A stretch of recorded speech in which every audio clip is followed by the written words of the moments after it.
Okay, great. Save my breath. I'll just jump right in. Hello, everyone. Again, we are here as part of the 45th Street Relief Sewer Project. You're going to learn all about what that means and what this relief sewer project means for this community, this neighborhood. Just so you know, this meeting is being recorded. I have this lovely tripod here. Hello, everyone. With about 3 or 4 people. So don't think it's anything to worry about, but I just want to let you all know this is being recorded, and it will be able to view later on the Smart Sewer website, as well as through KC Water's YouTube channel. Now, for those in the chat, to ask a question, please put it in the chat, and we'll be sure we get to them sometime during the meeting or at the end. And also, just a huge thank you for all of you for letting us be here today. We really appreciate you letting us have a few minutes of your time. We'll try to keep this quick and get through our details. All right, just a few faces here today that we're going to be talking with. So, Srini Balabadini is the KC Water Smart Sewer Officer. He's going to kind of give an overview of the KC Water, how it operates, and how the Smart Sewer program and this project came to be. Then we have Paul South. He's our project manager with KC Water. We have James Cherney. He's part of the design professional team. He's leading that up. And then we have Nate Morgan, who's on our team as a construction contractor. So just what you can expect during our little quick presentation here. By the end of this meeting, you will have a better understanding of the city sewer system and the sewer infrastructure in your neighborhood. You will also learn about the challenges KC Water is trying to solve through the Smart Sewer program, understand how this project will affect your neighborhood during construction, and improve the sewer system upon completion. Now, at the very end, we will want you to provide feedback and local considerations for helping work with you all during this construction process. So there will be time for questions at the end to discuss. So now I'm going to shift it over to Srini to talk a bit more about KC Water and the Smart Sewer program. Good evening. As you can heard, my name is Srini Balabadini. First of all, I want to recognize our fearless leader, Terry Leeds, the director of KC Water. And we work under his direction for all the things you're going to hear today. First, we want to give you this little bit of why we're here today, what is the overall program, and why this project, so that you have some context, so that understand the later part well. KC Water, as you know, as we serve you in 3 different ways. We support you with the drinking water needs, and wastewater needs, and stormwater, which is when it rains, the runoff and everything. So we have an extensive system of assets we manage for you. Give you a little bit of a feel, the amount of assets we own in the city. We have about 6,000 miles of underground pipes that move the water from one place to one place. Whether it's a clean water, it's a dirty water, or a rainwater. So there's a lot of pipe. If you think about it, you can go back and forth from New York to Los Angeles. That much of a piping we have that we don't see, but we wanted to maintain in good condition. And moving on to the other information. So this is a picture you see on the screen, also maybe on the fact sheets you have on the handouts. That the picture shows that this is our service area that we serve all our customers in the Kansas City, Missouri. And right in between here, the shared area, what we call that system is the older part of the sewer system. We call it combined sewer. I'll explain what that is. To the north of the city, north of the river, we have all newer, relatively newer areas that are all developed with a separate systems. And there is some on the south side of the service area as well. But together, we have a 58 square miles of the combined area, and then we have 260 square miles in the green areas. It's pretty vast. It's very big when you look at the number of comparable cities in the country. Some of these sewers we have dating back to 1857. Very old system. And a lot of the system actually, reinvestment into was very limited. Keep that in mind as we talk about projects. Moving to the next slide, please. So when I refer to combined system, it is like a pipe sitting in the ground. It takes the wastewater from our homes, institutions, and all the businesses and whatnot, that take the water in the pipe and then take it to the treatment plant for cleaning up and then putting back to the rivers. But it's the same system. When it rains, it also takes rainwater. It's the same system, but this is not sized enough to take all the water that comes into the pipe. So during the rainfall conditions, some of the wet weather flow during the rainfall conditions actually goes over a little bit down here, directly discharged to the rivers without treatment. So as you can see, our wastewater have an opportunity to relieve. Every time it rains, the wastewater goes into the rivers. This is a river or a creek, anything in a water body. So you can see the system, how it is done. It is designed this way. In the old days was that they cut the flow and they take it to the river. Mother Nature will take care of it. Dilution is a solution kind of thing. But later we decided that's not the case. We build the interceptors to take the flow to the wastewater treatment plants. This is how the combined system works. That's what we have here in the project area in your neighborhood. Next slide, please. But in the north of the river and also southern part of the service areas, we have separate systems. In those systems, we have two sets of pipes. One for wastewater, take the dirty water, take the treatment plants, clean it, and then release. And then you have separate set of sewers that take the rainwater, take directly to the rivers. That is in the relatively new areas. This is very common. A lot of the older cities have the core areas combined, but later systems developed in the late 60s, 70s, and 80s all put in two sets of pipes. So this is the challenge. So, so our system challenge is we know that our sewers are very old, and then we have sewer overflows to the rivers and creeks and without treatment, and then also we have sewer backups. I don't know how many of you experience it, but because of the water systems that needed maintenance, and more water coming into the pipes can create backups, and of course poor water quality and public health issue with the wastewater going to the rivers. And another challenge is, like many other cities, our past sewer rates don't quite reflect what it takes to maintain this vast amount of water, pipes we have, pumps we have, treatment plants we have. That's also a big challenge because once we haven't invested for decades, now we want to fix it. It costs a lot more money. We need to have more sewer rates to pay. So that's the biggest challenge. These are the few of the challenges the city has been going through for a long time. The next one, please. So we have a Clean Water Act in the country to keep our rivers and waterways clean. To follow those regulations, the Environmental Protection Agency and the state regulatory agencies would really like us to take care of this unwanted sewer overflows causing water pollution into rivers and lakes and such.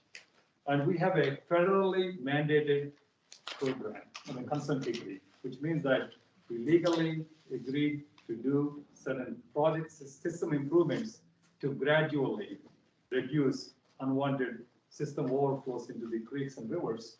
But that takes a lot of money, so many years. If you haven't touched something to fix a long time, it takes longer time to fix that. So that's why we have a multi-decade, multi-billion-dollar program to address these challenges. So we have this program now through 2040, that's a long way from here, right? And then, but also we have to spend excess of $2 billion by the time to address these challenges. We take a different approaches to manage the wet water flow. We build some green infrastructure. You probably hear that often, where we collect the rainwater, manage it near surface through rain gardens or bioretention. That's that type of a natural system to manage stormwater. That's one way we do it. We also separate in some areas. Remember that we have one pipe for wastewater and stormwater. We separate the wastewater and stormwater. That way we can reduce the system overflows. Where it is cost effective and feasible. We also have a part of the solution mix is some of the old pipes I mentioned before. They need to be rehabilitated through the lining the pipes and repairing the problems and such. So that is the one aspect of it. In some cases, we add additional pipes to take the excess water to the treatment plant. That's called relief sewers. This project here, we're talking about a relief sewer. Means that we have existing pipe, it's reaching capacity, we're adding additional pipe to handle the excess flow to convey. And we have other set of projects, like in some cases, so we have pump station improvements, treatment plant improvements, and creating some additional treatment facilities and such. So there's a long list here, but that's the idea, is that there's no one solution to fit everything. So because the vast service area we are applying multiple solutions to ultimately reduce unwanted water pollution in the drinking waters. Next slide, please. So this program, you see a bunch of big graphs here, but if you can click on one more slide. So we have a program. What take home here is that from 2010, that's when we started this mandated program. So we're past the first decade. We are now traveling into the second decade. But the program now is going to go through 2040. Many things will happen during this time period. Some in the combined system area where we are right now sitting, or in the separate sanitary system, north of the river or further south in the service area. There are a bunch of projects citywide. This is where all the water we collect eventually got to a treatment plant. And so those projects are citywide type of projects. So as you can see that we have a long journey, several things to do. This project, the 45th Street project, Relief Sewer project, is one of many, many projects that we are going to construct through 2040. And so that brings to this project. So that's the context for you. So citywide, we've been dealing with the major challenge that's need to be fixed over a number of years. It can't do overnight. So we're talking about another 20, 25 years. Who knows by the 10, 20 years from now, how much more time we need, how much we're going to accomplish. But the journey started a decade ago. We're on a good path. This project is really another important project. We have committed to EPA and other regulatory agencies that will accomplish this project. This will reduce water flows in the nearby streams and whatnot. So now we have the rest of the team. We'll actually give you nuts and bolts information about this project, what it means when we construct, and you can think about some questions you may want to ask. Okay. I'll turn it to Paul South, who can walk you through the project details. Hi everyone, I'm Paul South. I'm the project manager for Kansas City Water here on this 45th Street Relief Sewer project. So this is the general vicinity that we're talking about here. This largest street that comes through here is Emmanuel Cleaver's Second Boulevard. We have George Washington Carver School right here. We have 45th Street that's cutting right across here east and west. Currently, we have another relief sewer project in the area that's going on in this Vineyard Park area right now.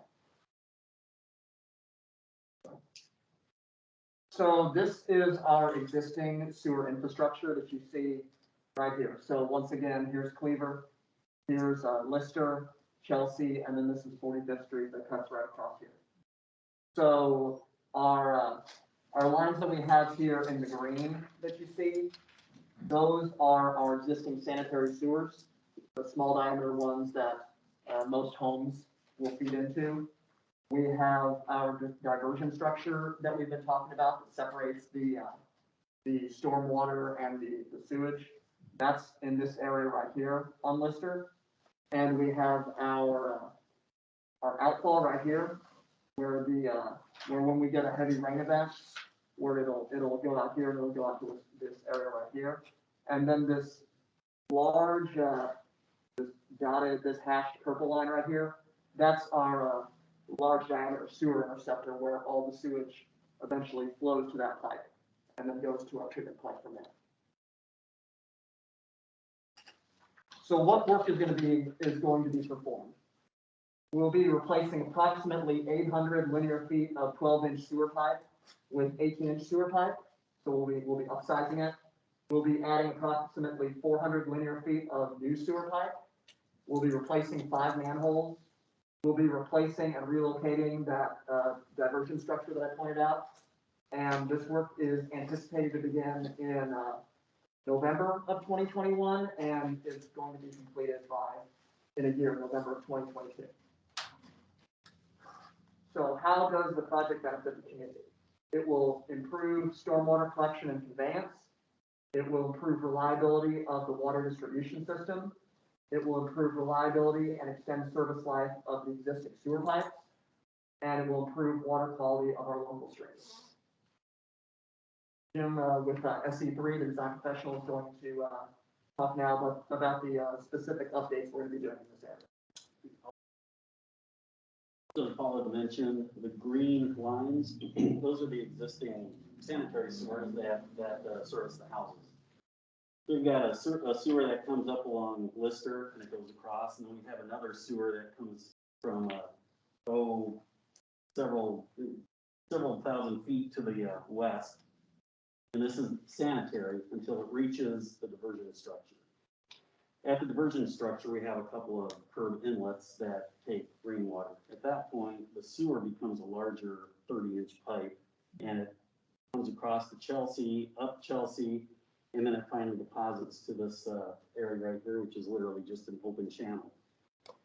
What happens in a large rainfall event is that water, to include the sanitary from the houses, gets dumped right here.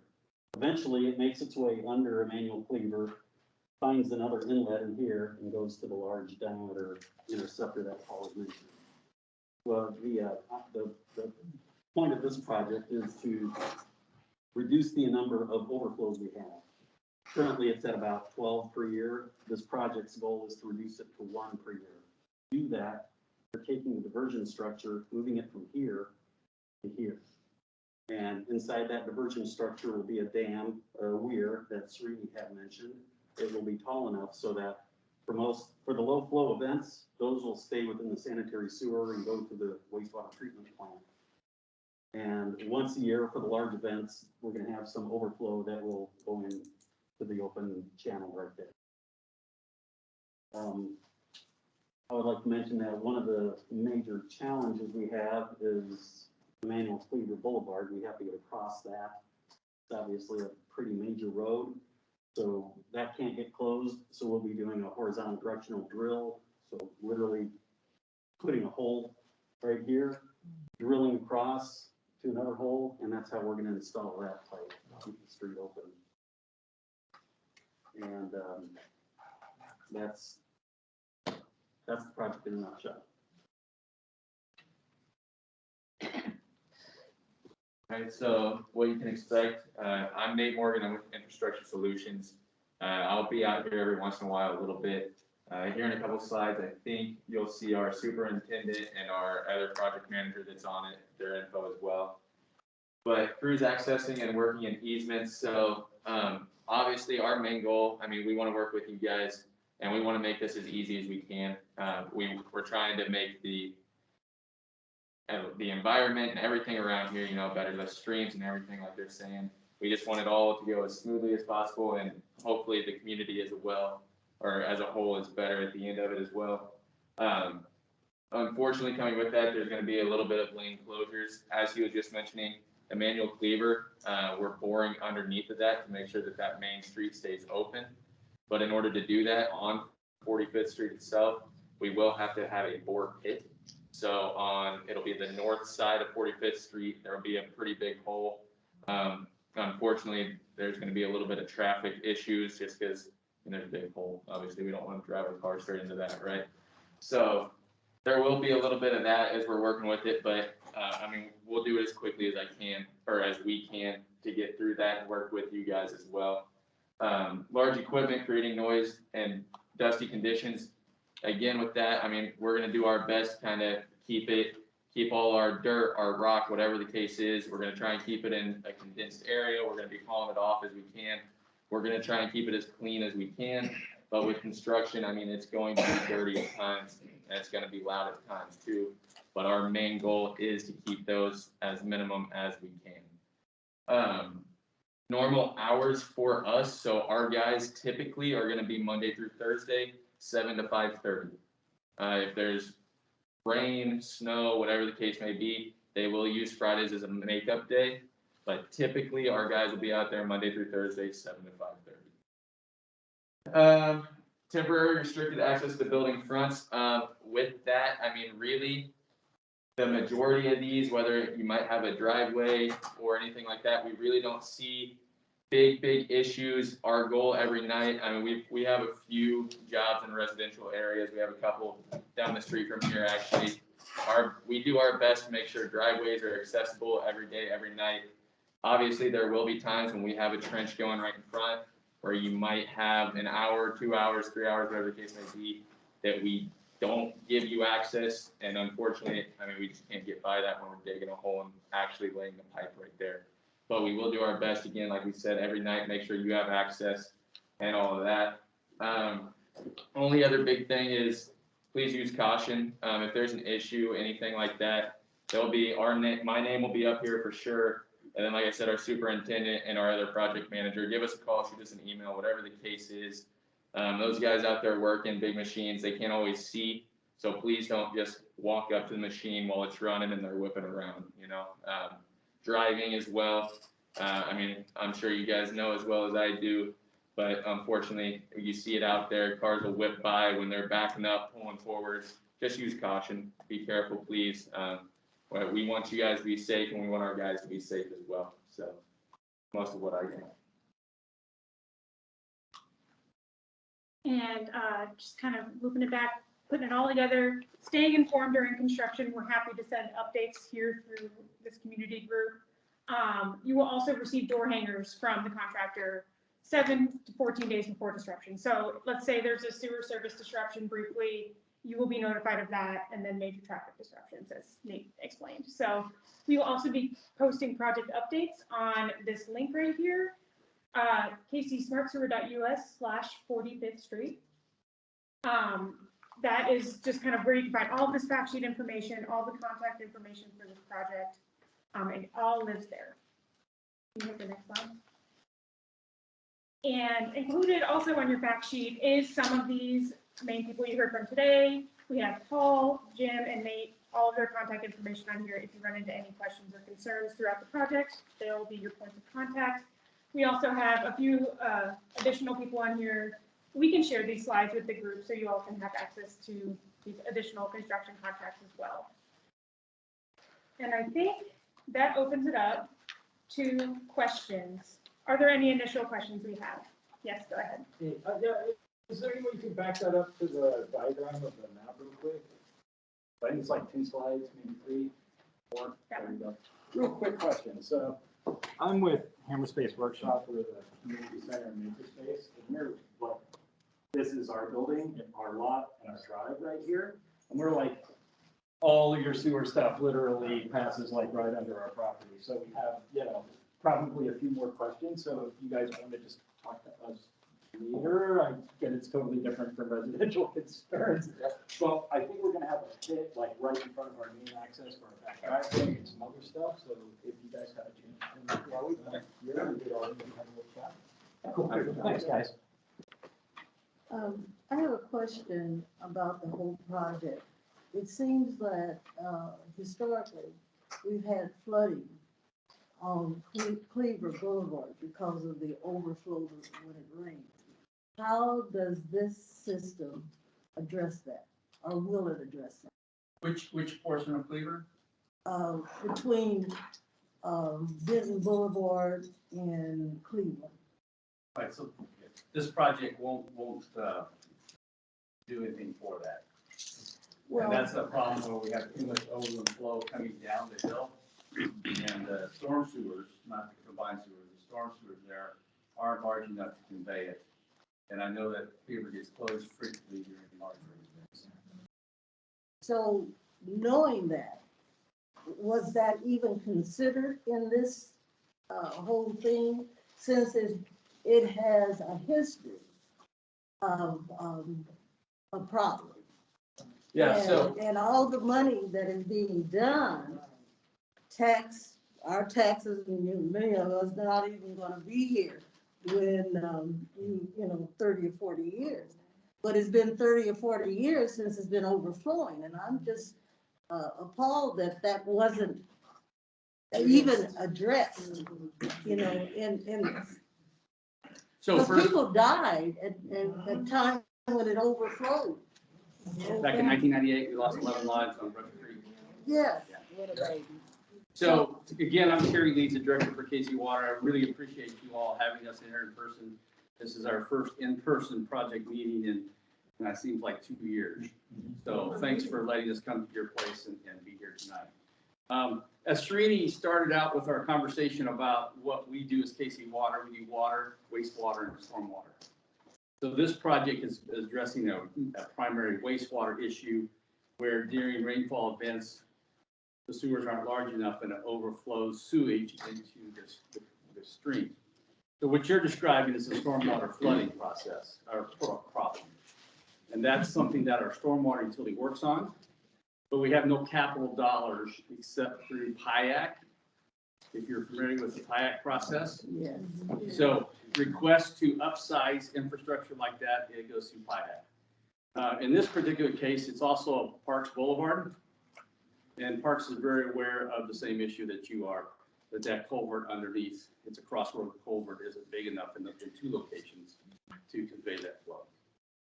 So I'm sorry that tonight we don't have any answers to that, but if you'd like to talk further about helping next year submit a PIAC request, we'd be glad to support you in doing that. I live on the corner of 45th and Chelsea, and every month I gotta call the water department because I got like a manhole or sewer thing in my front yard, and they have to come out and flush that out at least once a month, because if not, my house smell like gas and sewage. Can confirm.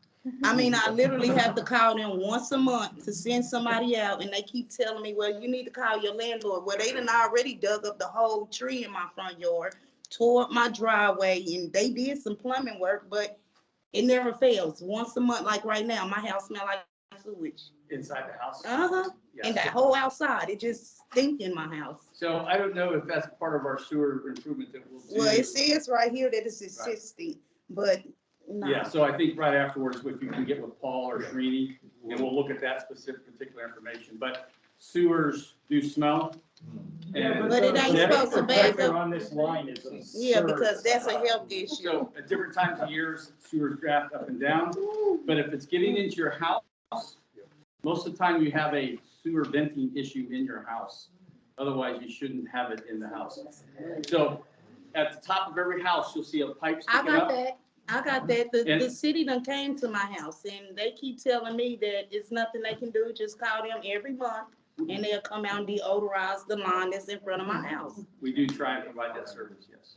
So I just call y'all every month, and that's like gas fumes in my house, and that's unhealthy. What we You know, can do, that's a health what we do issue. is that we flush the sewer and then we can deodorize it, but that's only gonna last so long. Right, that's why I call every month. So what is y'all gonna do to fix that issue? Y'all done fix the gas line, y'all going along Bush Creek, putting new gas lines, and the water people did something over towards the end of the block, but it didn't assist at my house or the people's house on the corner. Everybody house stink. I see, and you have a landlord, you say? Uh-huh. Okay. So, I'm at the bottom of that line, and I get You get absurd pressures, like we have perforated manholes that are this thick, that have blown themselves out of their hole with 31-inch holes in them, and that's got, I mean, I'm a pneumatics technician, like, that's absurd levels of air Yes, pressure yes. in that line. Mhm. I don't care what kind of vent stack you have, if there's a crack in it anywhere and the pressure's that high, your house stinks. it's gonna push the odor. Yeah, because you gotta put like a negative pressure on that stack to even get it moving fast enough to not permeate. I mean, there are days like our eyes wanna be on fire, and we've had plumbers come through all of our stuff in our commercial property, and the manholes outside are just creating a miasma on some days where you can hear it whistling like a whale breathing. Mhm. And it's just pushing a cloud of stink. I mean, you can practically see the stink lines coming out of them. So, like, I hope this, maybe at some point, but it's when there's rain in other parts of the city. We're usually dry when it happens around here. It's like Johnson County gets a rain and So on the other side of Cleaver, we have our Blue River Sewer. Yep. Right, it takes flows all the way from State Line and 103rd Street, all the way down to Front Street. in the Blue River where we have our wastewater treatment plant. And that line does surcharge and does have overflow. So part of this smart sewer program is trying to reduce the number of times that happen by getting excess water out of the system wherever we can. We do some upsizing. So a future project that may happen that's not ready yet to be finalized or anything would be some relief down on the other side of the tracks to take flow off the line and treat it. But they But flood that's- down by that's them gonna tracks. be a while, so. You talking about the tracks over here out Manchester? Yeah. Oh, that floods every time it rains. You can't even cross the bridge, so. The bridge over Brush Creek. That down here, Stadium Drive, when you going across to get to them tracks, that little bridge across that water, it floods too. Every time that flood down there, that floods over there. Yeah, I used to work down by the bus company, had to go across it every day. Floods, when it rains, it floods down there too. Okay. Well, let's right after the meeting, if you can get with Shereen or Paul, we'll get your address and then we'll talk to our field people Yeah, because they, sounds like they've been out there a lot. So they may have some more inside knowledge that our design team that's here tonight doesn't have. Yeah, Okay. yeah, also one other probably clarification is that all the, what you heard from us, the overflow control is more of a water quality improvement driven project, which means we're talking about the rainfall that happens once in 2 months and 3 months. But the flooding issues are much bigger. That actually, we're talking about rainfall that happened in 2 years, 5 years, and 10 years. That's the stormwater capacity issues. We constantly wrestle with it as well. We do the water quality improvement, which you don't see when you have the public health issue. The flooding we see, but there's much bigger problem. Comes to the FIAC and other funding sources to fund. So where possible, try to integrate, but it's hard to integrate when you talk about the very small volume to deal with for water quality, very big volume when you deal with the flooding. So that is not one size doesn't fit. You need a different set of solutions. Yes. Okay, with this here, water project, now you saying water quality. So are you saying that the water we've been using is not of good quality? Let me qualify this. When you say Wait a water, minute, wait a minute. And there be construction that is being done around here in the neighborhood. I have not seen one sign that said either boil your water or watch out for the water. But my question also is that when you do this construction, your water bill goes up. If you got this much amount of money to use to do the construction, why is the water bill going up? So I'll let Shereen take the first question and I'll take the second. yeah. So when you say water quality, I meant to say, I will try to give to answer that. I meant to say in-stream water quality in the streams and the rivers. That is the water quality we're trying to improve, which is in turn affects all the water quality affects the Missouri River and all the water we drink that way. But we're not talking about what comes out of your tap. I'm talking about water quality of your streams and rivers and whatnot. That is the clarity of the word. Water quality means in-stream water quality. Second point. Right, so just for that, our treatment plant takes water up by the downtown airport. That's where we get our water and we treat it and provide it to everybody. And this project should not have any impact on that at all whatsoever. As far as your rates, right? So 10 years ago, your rates were probably about a third of what it is today. And the reason why we've had a steady increase in rates is because of the need to do something about our combined sewer system that overflows. So we actually have a federal consent decree that will cause us to spend $2.5–3 billion, sorry, to try and reduce the amount that overflows. So that's the big portion of the driver for the increase on your water services bill. Can you explain to the people about the consent decree? The government did that because you guys, the city was not doing something that they should have been doing. And so the government came in and cited the city, evidently. And out of that, the consent decree came. And I think, lay people don't understand that, but they do understand the increase of their water bill. And had this, passe, but I think over and over again, we are sitting in the same situation. It should have been done a long time ago. It wasn't done. But we suffer behind it. Our high water bill, lack of maintenance by the city. And here we are today, 40 years later, taking care of the problem that the city refused to deal with in the past. And so how do we, what do we get out of it? I don't even know if we're gonna have clean water, to tell you the truth. So starting back in the 1960s, our country realized that we were not doing what we needed to do to protect public health and the environment. So if anybody's a history buff, they might remember the Cuyahoga River catching on fire in Cleveland. That was the poster child for what became the Clean Water Act in 1972. And that Clean Water Act required the cities, all of us, we're the city, you're the city, I'm the city, I pay the bills just like you pay the bills. It's all of us, right? So we started doing things better, starting in the early 70s. And then in 1994, Congress passed the CSO Policy Act.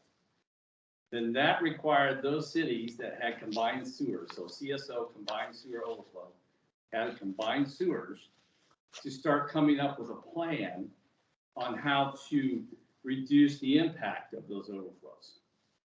Trini mentioned up front that we're not the only city. There were nearly 800 cities across the country that were built with combined sewers. So if we want to lay blame, we need to lay blame starting back in 1857, when our forefathers built the first combined sewer called Main Street Sewer that still in existence today. And so what we are doing now, right, is trying to reduce the impact of those combined sewer overflows. We're not eliminating them. We can't afford to eliminate them, but we're trying to reduce them. And that's why we have a federal consent decree. The federal government made an enforcement decision that they would impose these federal consent decrees on cities with combined sewers to make the cities begin to deal with that issue. So those combined sewers, they were built, they weren't illegal. It was just a choice at the time by our forefathers to build one pipe instead of two pipes. So why did they do that? Save money. And now we all today are paying the price for that. I'm gonna say this one thing and then I'm not gonna say anymore. The 18, whatever, I'm concerned when it flooded here. And that's the time that the money should have been. What you're doing now should have been done when the flooding. You talking about the happened. 77 Plaza flood? Yes, when it came all through here and we suffered. And we are paying the cost of that because that's when all of this should have happened. All the planning that you're now dealing with now should have been happening. It's very discouraging every time it rains that I can't go down this Cleaver. I got to turn around. I don't even know how deep the water is. And people are still suffering, trying to go through that water because they don't know how deep it is. And that is an overflow. Yeah, that's a flooding issue separate from the combined sewer overflow issue. But yes, But I understand it's some an of issue. that's included, I'm sure. So- I'm sure. So just quickly, and I think there's other questions. The city did take the Blue River from the mouth to 63rd Street over about a 40-year time frame and improve the flow characteristics to handle those flows better. So that's the Blue River. And then obviously on Brush Creek, the same thing happened. Post 1977 created the first project. And then post 1998, where we lost 11 lives on Brush Creek, then we did the improvements on the rest of the channel to convey the 100-year storm. But that does not take care of the flood waters that's coming down the hill, which is that problem. And unfortunately, we don't have a good funding mechanism to deal with that other than PIAC and GEO bonds. Yes, ma'am. Well, I'm not trying to put blame anywhere. I'm just trying to get an understanding of what's going on. And I'm sure all of y'all pay taxes as well as I do, but you don't live in a 64130 zip code, which is designated unless they made a change I ever heard about, that we pay higher taxes on everything. But my concern is, the rainwater. Why am I paying taxes on water that coming from the sky, that running down and the pipe's already there? And there it is on your bill, storm water. I mean, why am I doing that? We're doing that because in 1998, the voters in Kansas City passed an impervious area fee to begin creating a 20-some stormwater years utility to help deal with water quantity and quality issues. However, that fee on your bill is very small compared to the rest of it. It could be small, but it adds up eventually. It does.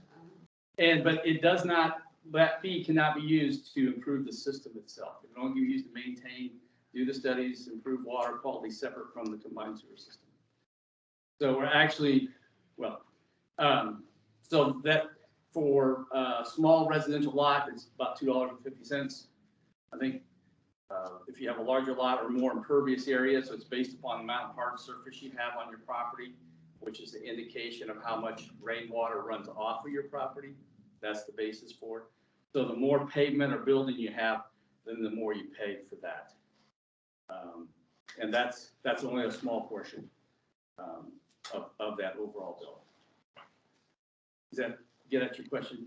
No, not really, All right. because I'm still not understanding water that's coming from the heavens Right. down here, and we got to pay for it. It got to run somewhere. And it's running down in the drain that's already there, pipe's already there. So even though you consider that's a small amount, when you sitting on a fixed income and you paying that bill every month. Now, when I first started paying a water bill, it was like every 3 months. Then it went to every 2 months. Well, okay. Then it was to 1 month. And the amount that I'm paying for 1 month, it wasn't the amount to pay for every 3 months. So, here a couple of years ago, they was right down here on the corner of my house, and that's what they said, they was putting in new pipes. And when they got through putting in the pipes, cause I asked them, I said, well, how is this gonna affect my water bill? Oh, it's not gonna affect your bill at all, you know, we got to do this here, and everything is fine. I knew it was gonna affect it. So when they got through, they left the dirt, everything just tore up and went on about their business. Myself and a couple of more neighbors had to start calling to say, what's going on? Why did it leave us looking like this here? And in other areas, other neighborhoods, you got it all smoothed out and looking good there. And until we kept calling and complaining about it, then they came and smoothed the dirt over a little bit, put some straw and hay, and they thought they done did a terrific job. But here I get my water bill, it done went up about $20, just that quick. So, two things. This gentleman here is gonna make sure that doesn't happen, and you have to tell him. Tell him often and regular, and he'll take care of it. But a single project does not cost a particular area of town. We have the same rates for everybody in town. There's no difference where you live. You pay, You say they stopped redlining? in the water services bill, it doesn't matter where you live. How much you pay is based on how much water you use, how much impervious area you have on your property. And the zip And code that, you live in the in. map, no, makes no difference where you live. Yes, it does. Why they ask how many people live in your household? Pardon? Why do they ask how many people live in your household? You called us to talk to us about something, and that's what we asked. Yeah, So the more people you live in a house, what happens? The more water you use. but if I say it's 8 people living in my house and it's only enough water for one person, then why should it matter how many people live in my house? It doesn't matter how many people you have So in why your do house, y'all but ask how many people? Because, hold on, when I talked to the lady on the phone, she told me that's the average rate that three-member household would use. You can't average me off what Peter used down the street. correct. He might wash more than me. So our average water services bill is around $110 a month right now. And if you look at the average house size, it's between 2 and 3. So if you regularly have a higher bill, our people are just trying to help maybe figure out why it may be higher. And number of people in a household, if you have more people, you're gonna use more water. And that's the only reason they would be asking that question, because it doesn't matter to us how many people are in a house. I had someone come to my house and that, they put something on my meter because they couldn't understand why my, sewer was so low. And I told them, well, I don't know, I'm only one person. Your sewer was so low. They put something on my meter because they said my sewer was low. Go to the bathroom once a day, if you're not home, you don't flush your stool. So we charge for wastewater based on how much water you use. And we use the water you use in the wintertime to figure out how much to charge in the summertime, because we don't want to charge you a wastewater fee for water that you're sprinkling your yards or watering your plants. But why would But- they come at so- that point? So on the water meter itself, we do have a device that transmits that meter read 4 times a day. We are switching those out to one that reads every hour. And so I'm just. Well, in the summertime, I water my yard, but I couldn't understand why he was gonna put something on my meter because he said my sewer was abnormal. I don't have an Well, explanation, so. I'm the only one in my household. Use the bathroom, you flush, you use the bathroom, but if you're not there, you don't use it. So you should have real low water use. But we don't measure sewer, so we would not know how much flows coming out of your sewer other Well, than, I couldn't how much understand water why they you would use, so. show up and say, is that something recent? it's been about 2 years, so. Okay. If you give me your address, I'll look into the work Okay. order. Other questions about the project or anything else? I don't come to the meeting to talk about the projects. I come to help answer these kind of questions, because it's very important to us that you all understand why your bills are what they are. And no one likes a high bill, right? So the last thing I'll say about the bill is, I always look in my own and I compare it to what I pay for my cable, what I pay for my gas, what I pay for my electricity, and then what I pay for water. And I didn't quite get that in the right order, but the water is the lowest of all those. What's the most important thing we have in life? You can live without electricity. You can live without the internet. You can live without watching the Chiefs every Sunday on TV. And right now, probably don't want to watch it. But you can't live without water. It's the most precious resource we have. And traditionally, we paid the lowest for any utility of water. And unfortunately, that's changed, and now it's increased quite a bit. It's still below those other things, but we're in a rising cost industry. Yes, ma'am? Well, my water bill is getting right on up there with the electrical bill. But my question is, they put that device on your house, On the outside the house? outside the house. Is that gonna stay like that, or they gonna change it, or what? Well, we change them out ever so often. That device is used, it has a wire that goes to the meter. And that's the device that transmits electronic signal to a light pole where there's a receiver to collect the meter reads from your meter, so we don't have to have someone go out and read those meters. What it does for you, and if you go online, you can register, and you can see that usage yourself online through our system. And when we get switched over, you'll be able to see that usage every hour. And so a lot of people have leaks. Have you ever had a leak in your house? What happens to your water bill? A flapper on a toilet. Sometimes it doesn't always seal off. You walk away, you leave, hours later, you come back. So that meter being able to read every hour will help us kind of So is help they you. gonna change it or not? Eventually. Okay, so. We don't have a program to do it citywide, Okay, but if a customer's having a particular issue, lots of times if they have an old meter, we'll come out and we'll just replace them. because as long as that's been on my house for years, as far as I know, no one has come out and did anything. But if they're gonna be changing it, I'd like to know, 'cause I don't want nobody messing around the house when I'm not there, so that's the reason I was wondering. All right, I think you probably have other business to do, and so we will gladly exit. Is there anything else for wrap up that you wanted to cover? Hi, chat. I forgot you guys were here. I'm so sorry. We're learning how to do things in a hybrid world where right now this is in person and also online. So All during right. COVID, we did a lot of online meetings to help get the information out about our projects. All right, I think we are good with the chat, so we are ready to wrap All up. right, so if you want to listen to any of this over again, you can go to the website that's on that Everyone. phone, and you can hear this whole presentation again if you want to. But thank you very much for having us. Appreciate the opportunity. And if you have questions about a particular project, I will take those feedback forms or particular address. For this lady and this lady. back Thanks, here. Drew. Thanks, So team. Paul, we should take those addresses